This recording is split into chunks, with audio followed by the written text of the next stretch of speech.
Saudara-saudari yang terkasih dalam Tuhan kita Yesus Kristus, pada hari ini kita sudah memasuki minggu biasa pekan kedua. Masa Natal baru saja kita lewati, di mana pada masa Natal kita memperingati kehadiran Kristus Yesus di tengah-tengah kita.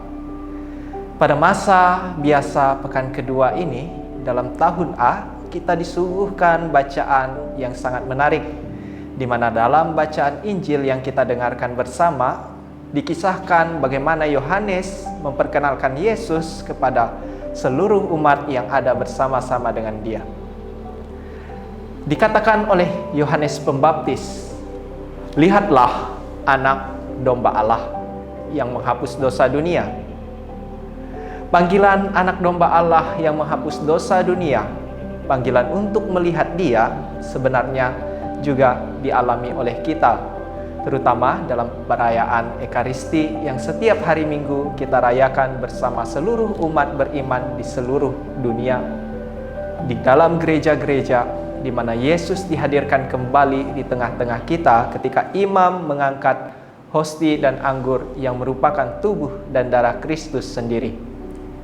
Saudara-saudari yang terkasih, panggilan untuk melihat anak domba Allah sesungguhnya adalah panggilan untuk datang kepada Dia, untuk berada bersama Dia. Dapat kita lihat di mana Yesus dikatakan sebagai anak domba Allah. Panggilan untuk menjadi anak domba Allah ini dalam kisah Perjanjian Lama seperti yang kita dengarkan dalam bacaan pertama dalam kitab Nabi Yesaya dikisahkan sangat indah, di mana bacaan pertama dimaksudkan untuk menunjukkan kepada pribadi Yohanes Pembaptis yang merupakan perintis jalan untuk kedatangan Tuhan kita Yesus Kristus. Ia adalah orang yang mempersiapkan jalan untuk umat Allah menyambut pribadi Yesus. Ia adalah nabi yang menunjuk secara langsung pribadi anak domba Allah yang datang ke tengah-tengah umatnya. Ketika kita membaca lebih jauh, dalam Yesaya bab 53 dikisahkan bagaimana peran anak domba Allah terhadap umat Allah yang sangat dicintainya. Dikisahkan bahwa anak domba Allah itu seperti Ebed Yahweh, yaitu hamba Allah yang menderita.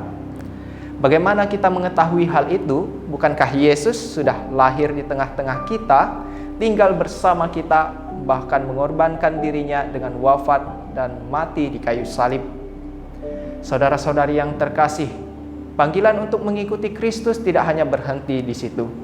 Dalam bacaan Injil yang kita dengarkan bersama pada hari ini, kita lihat bahwa Yohanes Pembaptis pada awalnya tidak mengenal siapa Yesus.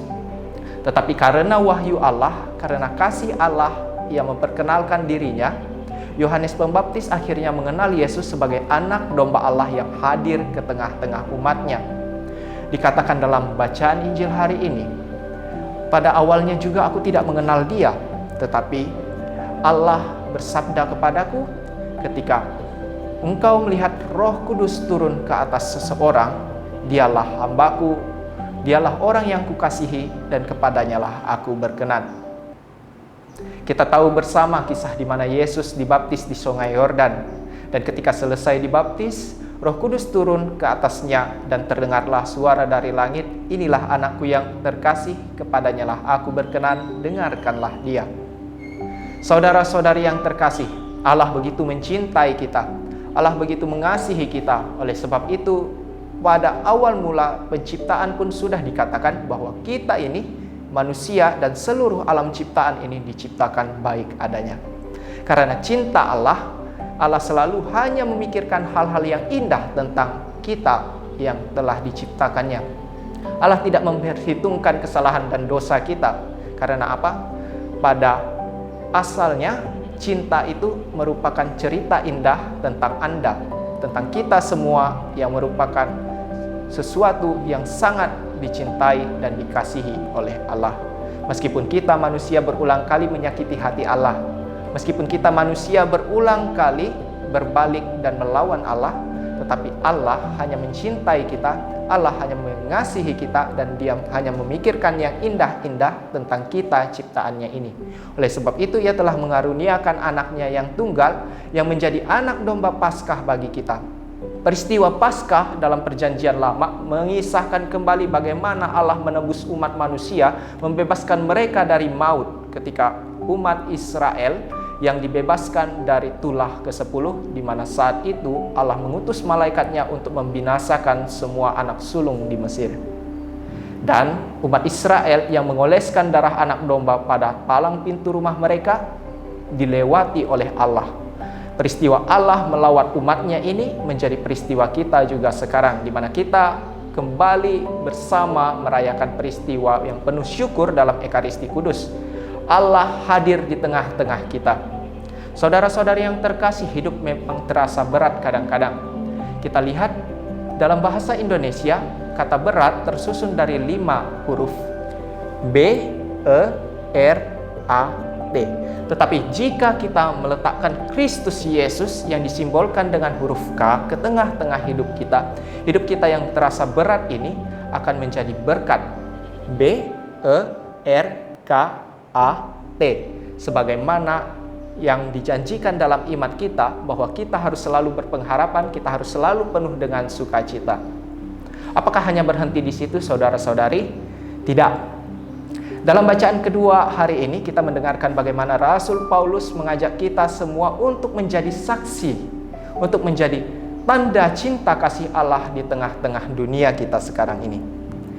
Dunia yang saat ini sedang krisis dalam hal kasih, krisis akan perhatian, krisis akan toleransi, mengajarkan kita untuk berbagi kepada sesama kita, untuk memperhatikan sesama kita, dan untuk menjadi saksi cinta kasih di tengah-tengah umat dan di tengah-tengah dunia sekarang ini. Bukan hanya kepada sesama manusia, tetapi kepada seluruh alam ciptaan. Bagaimana Allah menciptakan segala sesuatu pada mulanya adalah baik. Marilah kita sekarang menjaga segala sesuatu yang dalam keadaan baik itu tetap berada dalam kebaikan. Sebab Allah hanya memikirkan yang baik-baik tentang kita. Janganlah kita merusak dan tidak memperhatikan mereka. Marilah kita menanamkan pengharapan dan cinta kasih kepada sesama kita, agar segala sesuatunya dapat kembali kepada Allah dalam kebaikan. Salam damai, Tuhan memberkati. Amin.